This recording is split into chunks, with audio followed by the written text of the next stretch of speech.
Good evening and welcome to another episode of A Contagious Smiles Unstoppable. Forgive the noise in the background. Michael's rolling on in. Hi, babe. Howdy, y'all. So, we're going to do something a little different. We're going to talk about a subject that unfortunately I wish none of us ever had to experience, but a lot of us have, and that's domestic violence. And I'm even going to do something that's kind of abnormal for me. I'm going to allow my husband to ask me some questions as well. Um, I've been advocating for survivors because I won't accept the word victim for close to 18 years now. And I have done decade and a half, if not longer, of training as well. But I empathize and sympathize because I've been there and I've gone through it, every single thing you could possibly imagine. And I've always said this, so please forgive my repetitiveness, but I don't care if it's one kick, one punch, one hit. It's one too many. It's not a contest. It's not well, you got kicked 10 times, I got kicked 20 times, so you went through it worse. Mine's not that big of a deal. One time is all it takes. That's it. And our website, acontagiousmile.com, if you go under the domestic violence part, you will see there is a comment there that it could be a trigger, just as this show could be. So prepare yourself ahead of time, but this very much could be some triggers for some of us. But I even have put up some of my own pictures of what I went through so that you see that you're not alone and that I am very much someone who has been right where you are or have been. So, domestic violence is something that absolutely needs to be stopped on so many different levels, including breaking the cycle so that we don't have our children spending their adulthood recovering from their childhood. And I just sprung this on my husband. It's the way I have to do some things with him. And um as y'all all know, he was in law enforcement for a very long time. He also was there for me during this and went to court with me, and he really did help me get through it more than he has any idea. I do have this like eighth world wonder of what happened in a certain scenario, but I am being left in the dark about it, and I guess that's for what he says is my own good. But another reason I wanted Michael here was to talk about what it's like for a spouse to live with someone that has gone through domestic violence, what it's like from your point of view. So, what is it like, babe? So, howdy, y'all. From my point of view, it's a little challenging. You have to have patience. You have to be understanding, and you have to forgive your partner, your spouse. It's not their fault if they're triggered by some of the things that you do. So don't be offended. Don't be mad. Don't get upset. Don't get frustrated. Just take your time. Have patience. Work with them. Hey, sit down with them, babe. Look, you did this when I did this, or when I said this, I noticed that you became upset, angry, or you withdrew. You started, downcast your eyes, or whatever the case may be. So y'all just be patient with your partner, your spouse, and you'll work through it. So one of the things that I work through my wife with is my hands around her throat. And to this day, he is the only one who can do it. I've had to have operations and procedures done, um, even a block put in before I lost my arm, and they do it in your neck, and they had to take such additional precautions because it was my throat. I couldn't have anybody touching my throat or around my throat, even doctors, and they went above and beyond to make me comfortable. So you can tell them your situation, and hopefully they will be as good as my team was. But to this day, Michael's the only one who can literally put his hands around my throat, and I don't flip out. And it's not like he's putting it into the mode of choking or strangulation. He might be moving hair off my neck or fixing my shirt at the collar or whatever that might be. And I don't show emotion, but if somebody else did, I immediately get standoffish and it's like a trigger. So I do have a question. Okay. You preface this by, some questions. Law enforcement. Okay. Let's just say, for instance, I went to Mary's house. Okay. I like using Mary for some reason. So I went to Mary's house, and as I get there, I see Mary and I see her husband, Joey Bag of Donuts. And I say, Mary, this is the third time this month I've been to your house. I'm going to arrest your husband, Joey Bag of Donuts. Pack your stuff up and get out. That's the best thing for you, your children, your dog, your cat, your bird, your fish, whatever pets you may have. So my question from a police officer standpoint is, why don't we leave? Why don't you women leave the man who's beating the shit out of y'all? Well, first of all, again, this is a trigger for a lot of people, and I want to put that out there ahead of time. And I'm just playing the devil's advocate. I'm not really like this. Well, law enforcement today is much different than it was back then, number one.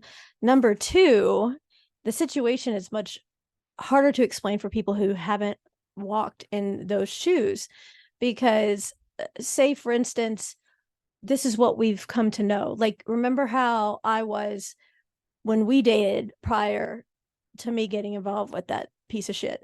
And I was never cocky, but I was confident. I was an executive in the corporate world, and I held myself up in a confident manner. But then I became that person that jumped at the smallest sound and knew my surroundings at all times and was very skittish and scared and completely different. I didn't make eye contact anymore. I didn't let anybody anywhere near me. The thing is that we get belittled so badly. It's like every day you tell me you love me. Well, I know that and I believe it. Well, every day you're told you're ugly, you're overweight, you'll never get anybody better than me. This is all you deserve. If you leave, I'm going to kill you. I'm going to kill your family. I'm going to kill our kids, our pets, whatever it may be, depending on where you are in that cycle. And you don't know any better, or you have nowhere to go. And but you said this is what you know. So what you're saying is this is your staple. This is your life. You've become addicted to it. You know. Well, this is what you know of. I mean, you learn your predators' patterns and you do everything you can to avoid them. But even if you do everything spot on to the quote unquote requirements, then if somebody cut him off on the way home, or he got in a fight with his boss, or it could be a she, because there are female predators as well. But in my situation, we're talking about a he, or I don't want to call him a man. But anything that set him off, I was going to be the punching ground when he walked in the door. No matter what, I could have a spotless house, dinner on the table, food not touching each other, no matter what it was, laundry put away military style, bed made military style. Didn't matter. If somebody made him angry, I got the brunt end of it. And that's what it is. There's also extreme isolation. He would just come up and spot check me at my office. I had to call him at certain points to let him know when I was on the way home.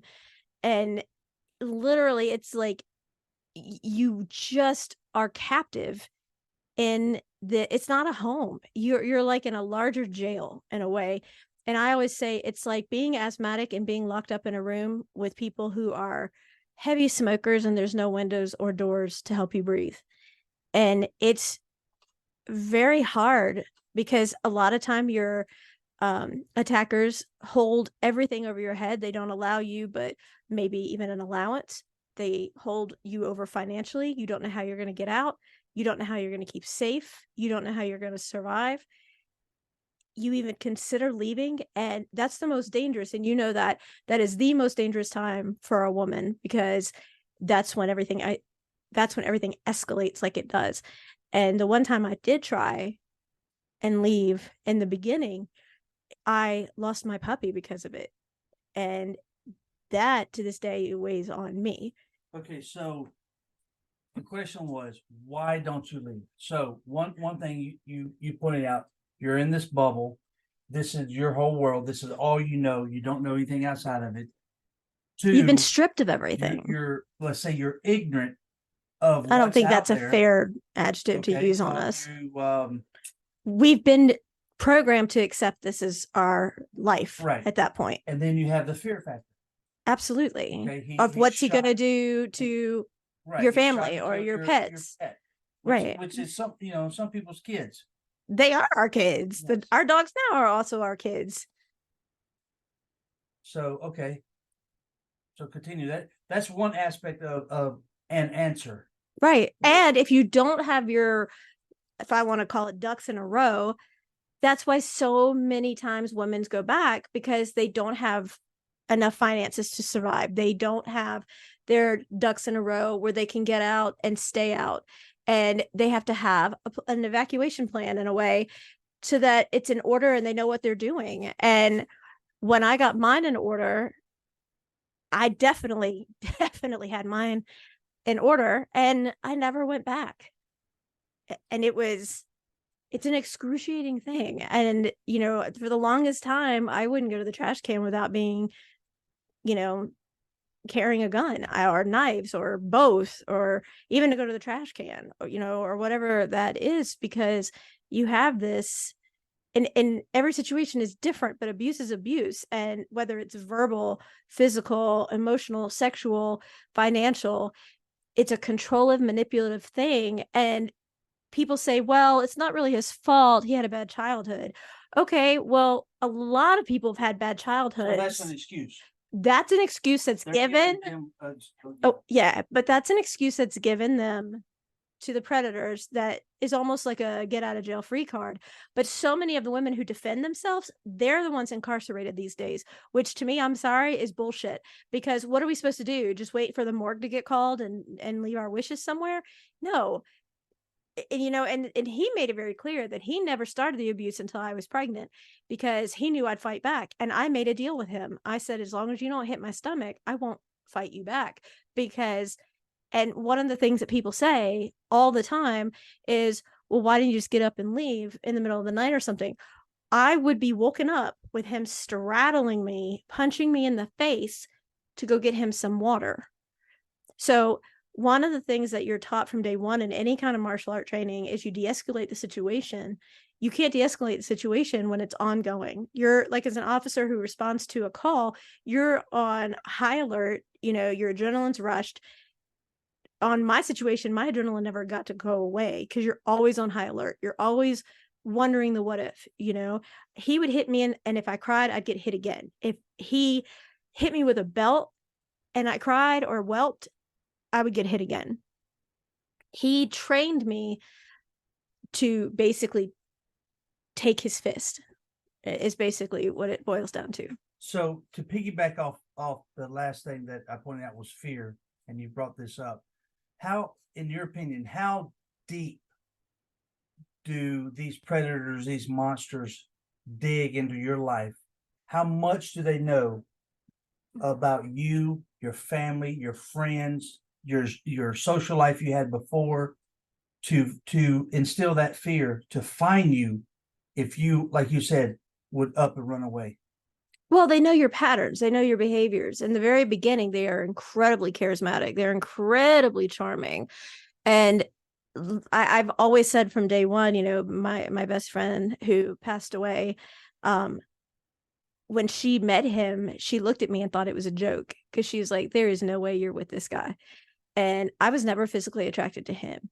And I made it very clear that I even told him that he wasn't my type, but I loved what he stood for and what he portrayed, even though it was a bunch of crap.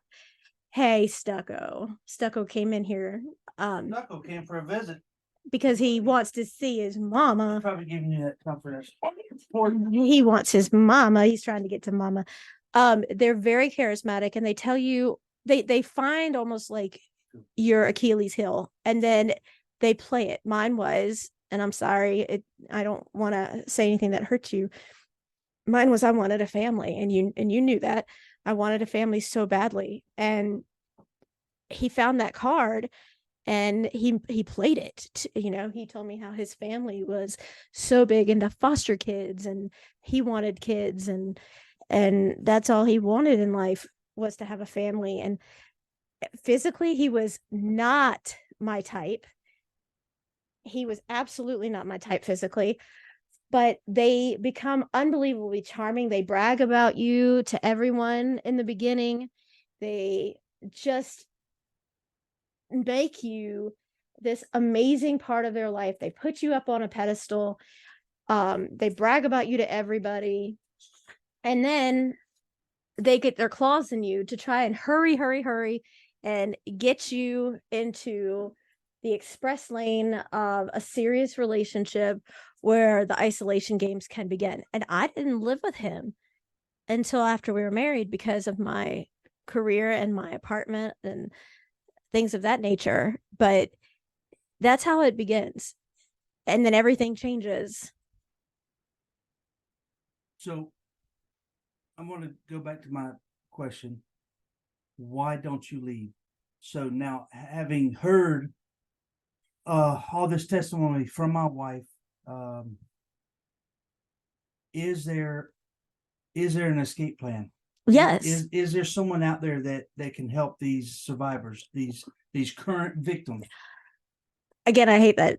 I know, but But if they're still in this they can reach situation, out to us and we can help better prepare. And until that time, I know it sounds so tedious, but when you, as you know, I'm incredibly methodical. I hands downly admit that. Well, hand down, admit hand that. But there are things that you can do around the house, because it's definitely not a home. I want the first thing that people realize is that you are not in a relationship with your predator, because it is not a husband and wife. It's not boyfriend and girlfriend. It's your attacker and his prisoner, and that is exactly what it is. And even though you might be in denial and not want to see it, that's what it is. Because a marriage, a relationship, is something that is between two people who love one another equally, that value and respect each other. And having someone belittle you, downgrade you, hit you, anything like that is not a relationship. So that makes it quite challenging. But there are things that can be done to help in the interim. For instance, I had a metal brush, and I kept it in the bathroom. And he would control what I wore. He would control my makeup, my hair, everything. And if it wasn't right, I knew what was going to happen. And so literally, I just to save face, you give in. And he took the metal brush one day and walked up behind me, got my metal brush off the counter, and slammed it across my face, and then threw me into the bathtub. And then I was no longer allowed to have a bathroom door, because why would you have to shut the door when you are going to the bathroom? Well, it's privacy. That is your time. And even now, we have the same mentality that when someone's in the bathroom and the door's shut, it's their private time. I've instilled that into our daughter, because I want her to know when she's in the bathroom that that's Faith's time, and nobody needs to be in there unless she's having a situation or an issue, God forbid, and then I'll go in. But that's her private time. And so there are things that you can do. You can start going to the dollar store. And the first question I get asked is, well, how do we do that when they control the finances? Well, that's pretty simple. When you go to the grocery store or Walmart or Target and you purchase something, it's going to show up on the bank account, which is constantly checked as, say, for instance, just for this conversation, $100. Well, then it says, do you want cash back? Well, take out 20. And then it'll just show $120 charge, or 124.87, or whatever the amount might be. And then slowly do that. And then you're going to start carrying that cash, and you're going to hide that cash. But you can slowly start making changes within the house where, for instance, you can take like a glass that you would keep in the bathroom that's glass for your toothbrushes or to hold Q-tips or something like that, and go get a plastic one. Because believe me, that is a whole lot less painful when that's smashed up and it's just going to bounce versus crack open and make you bleed when that's thrown at you. And then you have to get down on your hands and knees and pick it up, especially when you're pregnant. So there's those things. Make sure you keep, if you have stairs in your house, make sure that you keep everything clear and free off the stairs, because it's a less likeliness that you will trip if you're trying to get away fast and get upstairs or go downstairs if there's nothing on the steps. So keep that area free and clear. Make sure when this does happen that you are in the safest place possible. Don't be in a kitchen, because there's knives in the kitchen, there's pots and pans in the kitchen. There's never really the best place or best room to go into, but try to always keep your kids on the furthest end of the house away from you, because if you're getting hit, it's a matter of time before your kids will, if they're not already. So you can start doing simpler things. You can, he told everybody I was clumsy. So what I did was I started to pack up my dishes, and I got plastic dollar dishes, and I would just say, well, I'm clumsy. I don't want to break the china. I don't want to break the dishes. And then guess what? That can't be thrown at my face anymore. There are things that can be done little by little that can almost baby safe you the best way possible. It's going to happen. There's nothing we can do to prevent it until we get you out.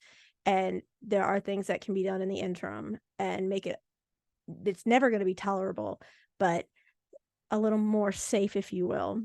And we go through that in depth every single step of the way. And you're not going to get somebody who hasn't been through it. You're going to get someone who has when you reach out through us. And that's at a contagiousmile.com. Correct. We have a lot of things going on our website, y'all. So please be sure to check it out. Peruse through every tab, every section in there. There's also section in there for power of attorneys, guardian ad litem. I have to tell you, not to interrupt you, but one of the last times I was in the hospital in ICU, I had completed a living will, and I would stress to everyone who is going through it to get one of these done. I do them at a fraction of the cost of what you would pay a law firm to do. And I'm very, very detail oriented in your wants, desires, and requests. So I had completed one, and they had given me a less than 2% chance to make it through the night. And he kept saying he wanted to move me to a place where he'd have more control. And they said no. Well, at one point, I became very bradycardic, and he tried to say, well, I'm the husband, I get to make decision-making rights. And I had already put into play and had my OBGYN had a copy, as well as the hospital, my request for a living will. And what he didn't know is that the executor of that will, the executor of the living will, was not him. So God forbid I became unconscious or couldn't make any decisions at that point. I already had someone that was aware of the fact that they would be the chosen one. And it's just really smart. It's a smart opportunity. Also, giving a medical power of attorney to someone you trust, that if something happens, that have your kids, so they will be kept safe as well. There are things that can be done in the interim that makes the transition a little more tolerable. Getting your TPO, going through the restraining order. I mean, the restraining order, I'm sorry, I believe it's a piece of paper that pisses off your predator. I do, because the courts now don't do shit to help. And I'm very much against the fact that the whole he said, she said thing is one thing, but I had tapes where he would confess, he would brag about it. And I had photographs that coincided with medical reports and documentation. I had sworn affidavits. I had doctor statements. I had doctor letters. I had photographs. I had police reports. And with 9 felonies, because of a technicality, he walked, and there was nothing that could be done. And that's ridiculous. And so I wanted Faith to know that you just don't quit. You fight for who you believe in and for what you believe in. And because I signed an NDA, I have to be very careful with what I say on this part. But I took on the military all the way up and won. And I took them to court and went all the way up top court, and we won and signed an NDA. So that's all I'm going to say about that. But the negligence that is out there and nobody's protecting us is ridiculous. And I want to make a change. We need to make a change. We need to fight, not just for ourselves, but for our kids. I mean, think about it. You come home or come back to the house and you get hit. Well, now your kids see this. Your daughter or son, whichever the situation may be, is going to say that that's okay for my partner to do, because my parents, whose job is to prepare me for the next stage of life, are doing it, and the other parent is getting it, so it must be okay. Or it's okay for the one child to administer that type of behavior. Right. So they're training. And if not, they're already getting that. And then they go to school and they're a bully or they're being bullied. They have no safe place. They have nowhere safe to go. And that is not okay. It's not okay. Look at your child and imagine walking in and seeing him or her get assaulted. How does that make you feel? You're not protecting them by staying there. There are things that can be done, supervised visitation. There are things that can be done that will protect your children. They are worth fighting for. And I hate the term fight, but that's where I see that word can be implemented in the sentence is you fight tooth and nail. I made it very clear that he was never going to be alone with my child again. And it was my child. Period. There was no 2 pugs and a push. Sorry, this is unstoppable. It's unfiltered. But 2 pugs and a push doesn't make you a dad. And now she's our child. Yes. And from day one, I've always said there would be only one person I would ever, ever, ever let be your dad. And it's this man right here. And they love each other so much. She actually wrote a book, I Am Kitten. I won the lottery. And she wrote I Am Kitten, and it came out on Amazon's bestseller list. It stayed there for a while. 3 weeks. Just shy of a month, yeah. 3 weeks, #1. Yeah. And it's all about how she waited this whole time for her dad, and he was worth the wait. And that means so much. So guys, gals, whomever you are out there, and you know your situation. We don't. We do hear a lot of situations come across through emails, and my wife does Zoom meetings with Survivors. individuals. Listen to what she's telling y'all. Okay, we know this is a huge topic. People don't want to discuss it. We're here trying to discuss it, trying to get the information out there. There is a way out. There is help. There is a light at the end of the tunnel. There is love out there, all that good mushy stuff. But you need my wife's help, reach out to her. She knows her stuff, y'all. I do want to say one of the hardest things after I left for me, beside watching what Faith had to endure, which broke my heart into a million pieces, was feeling like I'm no longer a woman, because so much of how we feel about ourselves is based upon society standards. And I think that's absolute bullshit. But you have to look a certain way. You have to weigh a certain amount. You have to carry yourself a certain way. If you have piercings or lots of tattoos, then you're trampy and trashy. And who are they to make that decision of what is and what isn't right? Like, that's ridiculous. And for the longest time, I used to say, I feel like a hollowed out pumpkin because I have been literally scooped out from inside, and I felt horrible. And then to have even family members say, you look like Freddy Krueger and the Elephant Man had a baby together, or take a Sharpie and spend the evening connecting the dots of your scars from one to another. And that's family who say that, make it very, very hard. And just because they're blood related doesn't mean that they're family. And my best friend, God bless her, that I still think of every day, really helped me get through it tremendously. My husband now was my rock, really and truly my my rock. He was amazing. He went to court with me. You never seen two individuals who had such hatred to one another as these two did. Um, and then you just have to work on it. Like for me, I literally became so scar conscious because one of the things I always tell women is you don't have surgery for something that's not broken unless it's cosmetic.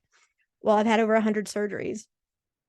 And if you take those scars plus the scars that were put on there by him, I literally did feel like I was jackknifed. And then I realized, you know what? They're reminders to me that that's how many times he tried and he failed. And you know who told me that?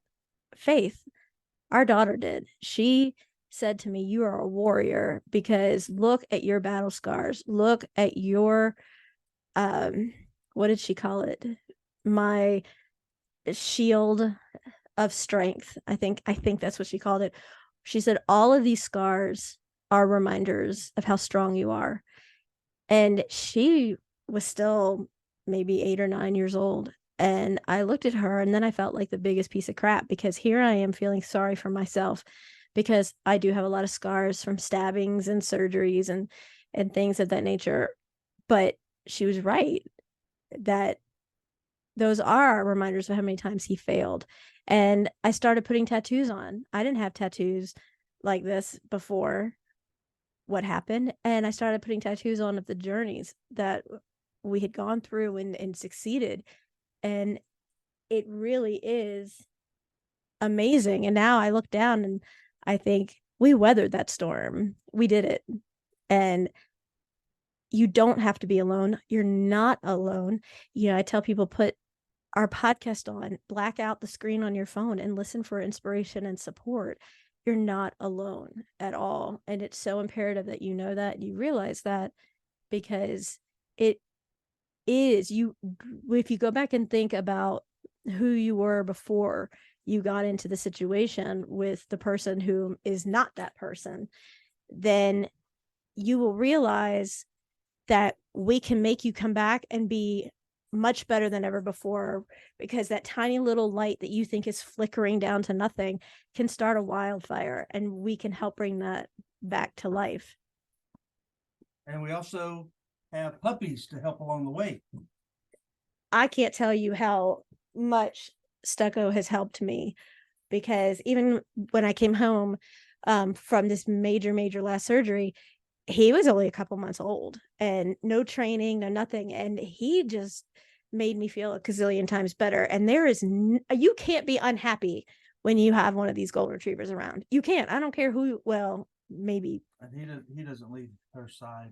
He sleeps next to me. And when my husband is trying to be all cute and frisky, he will literally push him away. Like, don't touch my mama. It's kind of funny. It is kind of funny. Hilarious. But it is funny because like he's so protective and but all he is loving. He pushes you away, but then he gives you kisses. You know, I mean, there's no more loyal, loving, devoted, understanding, sweet baby than this one right here. I mean, golden retrievers are the best. And I know everybody thinks that about their dogs, but that's why most support dogs are golden retrievers. So speaking of pets, if you do have pets, make preparations for them. Once you have an escape plan that you can execute, and get them babies out of there, get them to somebody whom that monster doesn't know, and make sure you give them maybe a t-shirt from you that has your scent on there, so that they feel less anxiety separation. But yeah, y'all get with my wife, and she'll help you out as much and as best she can. And we have other survivors that have gone through the same thing or are currently going through. You can hear their stories on some of the prior episodes. And also, we want to do something. We did this once before. We're going to alternate between the groups that we do this for. A few months ago, we did where we offered for the special needs communities, which all of us are a part of. a puppy. If they wrote in and told us their stories, we would pick one, which was incredibly hard to do. And so that went over amazing. And we do this out of our own pocket. We pay for every single thing out of our own pocket. It's incredibly expensive. Hey, Stucco, that we are doing this. Now, we've decided, Michael and I have decided that we are going to donate not one, not two, but 3 puppies this time to 3 different families because it was so hard to choose. But we want you to tell us about you and your story, or you and your loved one's story. Tell us why you think you should get one of the 3 puppies, or tell us why you want to nominate someone. And we have an email account. So I'm going to spell it out. It's puppy, Puppy, tales, TALES, at acontagiousmile.com. Again, puppy tales at acontagiousmile.com, because who doesn't love a puppy? And puppy always wags their tails. And we did the tails, TALES, because of the stories that we get from all of you amazing people. So send it in and we're going to read them. And hopefully this time we can do the 3, because one was really, really hard. I'm not going to cry. I'm not going to cry. I'm not going to cry. Yeah, my husband says it's pollen. Any other questions that you might want to say? Because I know this is such a hard topic and so many people have questions and they don't have anywhere to go and ask. No, I think that's one of the big ones from, the guy standpoint, from the guy standpoint, or, the police officer standpoint. Mary, why don't you leave this a-hole? So, I guess from the victim's point of view, or the survivor's point of view, you're going to go from a survivor to a thriver. Yes. Is how can I escape? How can I get out of this? So those would be the 2 questions. One of the things I hear a lot, and I really wish family members would really just quiet down, because they'll say, well, you deserve to stay. Why won't you leave? This would never happen to me. That's one I heard quite a lot. Here's the thing. And when I've done speaking engagements, this is what I say. I love when I have somebody that'll be like, oh, no, this would never happen to me. Never. And I would say to them, okay, so is this your daughter? Yes, she's currently in a situation. Okay, well, I'm so happy that you have never been in one of these situations, and God rearing that you never are.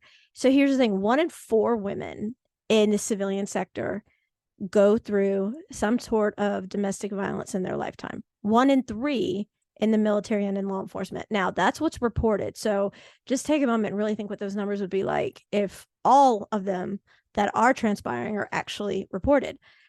And then we'll say Claire, the mom, I would say, let me ask you something. Since you've never been through this and you don't know what that's like. And again, when this happened, this lady says, no, but I would never, ever let this happen to me. Okay. So I said to her, well, Claire, let me ask you this. If God forbid the day came and you found out that you had a brain tumor, would you go to a podiatrist? And she looked at me like I was crazy. And she goes, of course not. And I said, you'd want the best neurosurgeon that your insurance would cover. You want to go to the top-notch neurosurgeon to find out what's going on, right? And of course. And I said, well, let's hope and pray this never happens. But right now, you are the podiatrist and you don't have a clue what is going on. Your daughter is your brain neurologist. So if you want to know how to help, then you go to the person who knows, because they're experiencing it.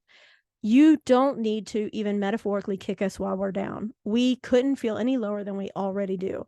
We don't even feel human. We feel robotic, just going in and just living through that. It's not even living. You're just going through the motions. You really are. And there are some times, and I'm sure my husband's going to get teary-eyed when I say this, there are some times that you just really wish, at least, I did, that he would have just knocked me out and had killed me, because it was so bad that you really thought, I'm never going to escape this. I'm never. But then I felt my daughter kick me like, hey, I'm here too. But there are times that you are in such disbelief, and everything you're being told, you start to believe, and you just think that life is never going to get any better. And you do think he's either going to kill me, I'm looking at the hands of the person that's going to take my life. Or you sometimes say, you know what, when he's beaten you into the hospital so many times and you hear, well, what did you do to make him mad? Why didn't you just give him what he wanted? You just say, you know what, why didn't you just do it already? I can't, this isn't life. This isn't what you want to live with. And I get it. And I know people judge people for that, but I would be lying if I didn't say I thought that too.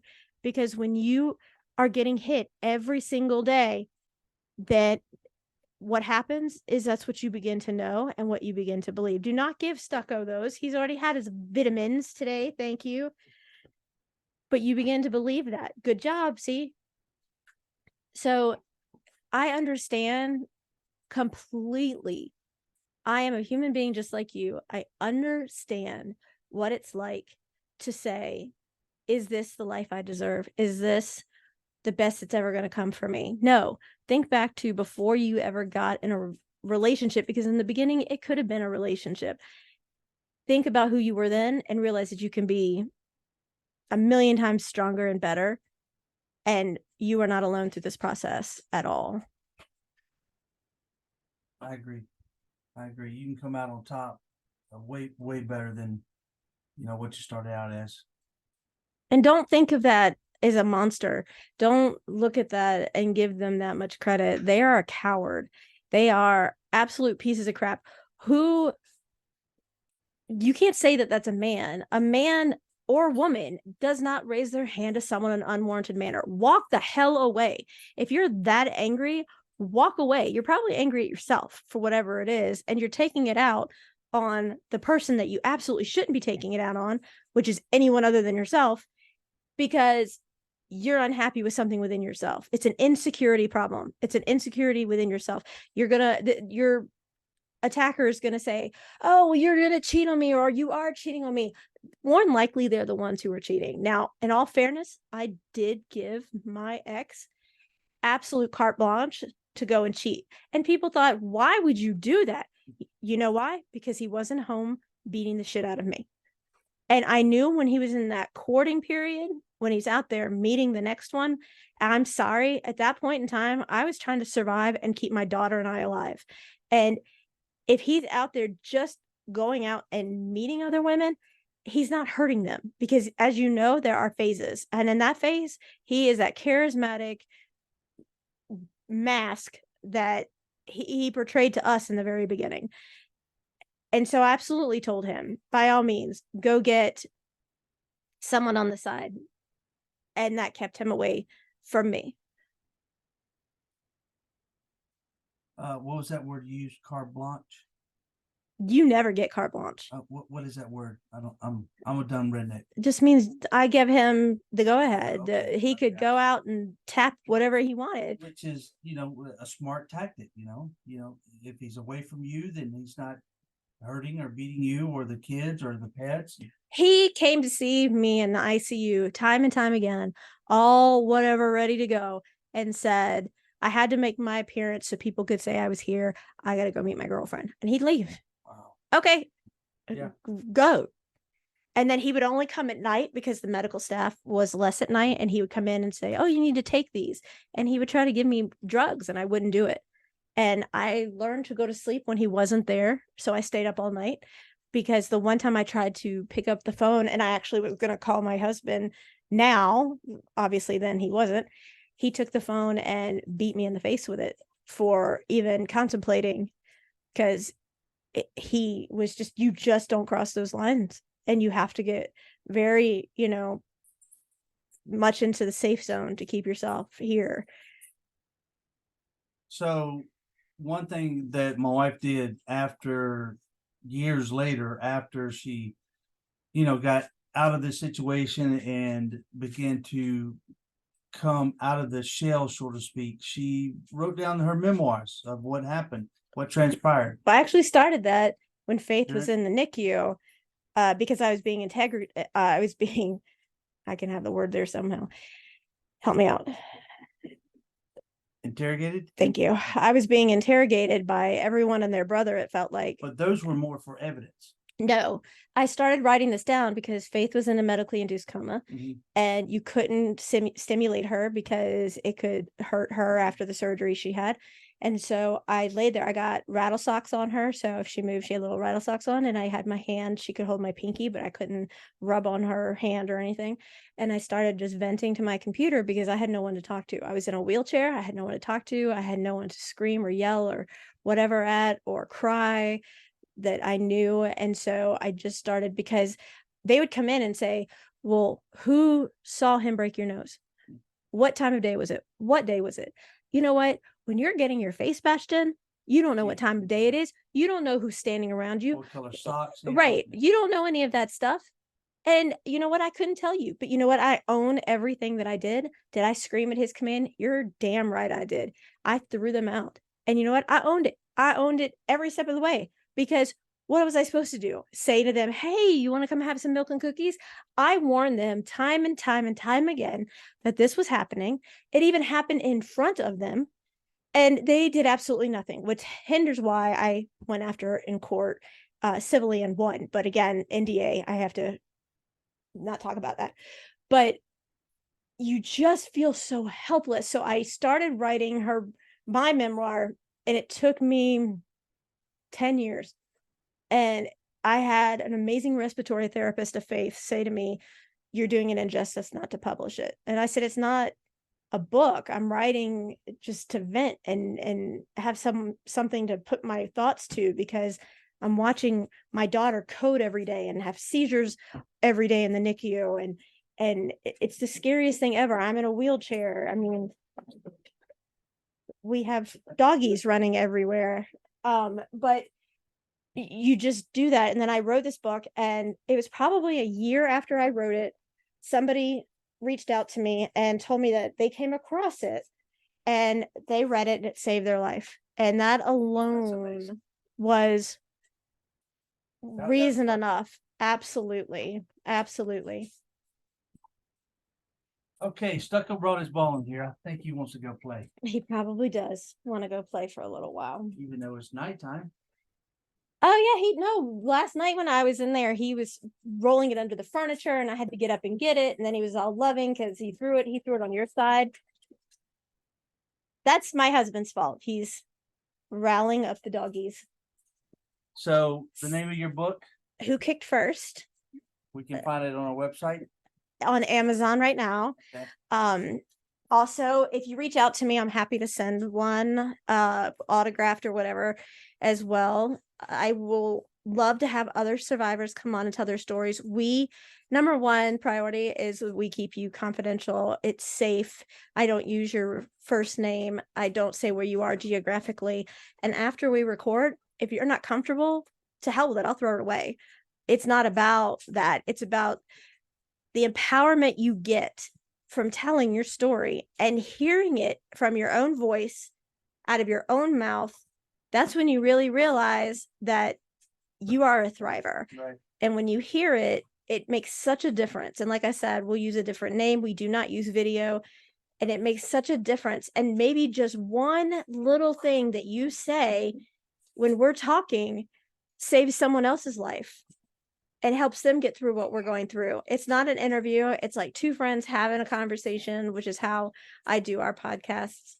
And I just want people to know that they are not alone. They don't have to feel alone. I was alone. It sucks. I don't want anybody to go through it like that. And down the road, you can find the love of your life. Like I'm looking at mine right now. And Stucco? Stucco was named after my husband. Easy, greasy. They don't need to hear that story. Oh, one of them has gas. Great. On that note, y'all please check out our book, Amazon, and Faith's book. And Faith. I was getting there. Kitten, and tell us who you want to nominate or nominate yourself and send it to Puppy Tales, Tales. It's Puppy, Puppy, Tales at contagioussmile.com, because we're going to give away 3. Now, remember, we do fund this out of our own pockets. We do have a GoFundMe as well. And every dollar goes to these amazing pups to help make sure they get the best care and best training and best nutrients and everything else that they need. Yes. So, signing out tonight is Victoria, myself, Michael, and Stucco And Rusty. and Rusty. He's our upcoming stud. Stucco is a stud. No, upcoming Oh, stud. they're Rusty. beautiful. They're both red. So please go on our website, check out everything we do, everything my wife can help you with. The 2 books, Who Kicked First and I Am Kitten. Dad's growing up, dang proud of it. If you'd like to donate, there's a donate tab in the top right corner, I believe. You're very proud of that book, aren't you? I am. I'm very proud of my daughter. Oh, what's your favorite thing about her? That she's mine. I told you I won the dang lottery. You know I'm gonna let her hear this. A contagious smile. Unstoppable justice says good night.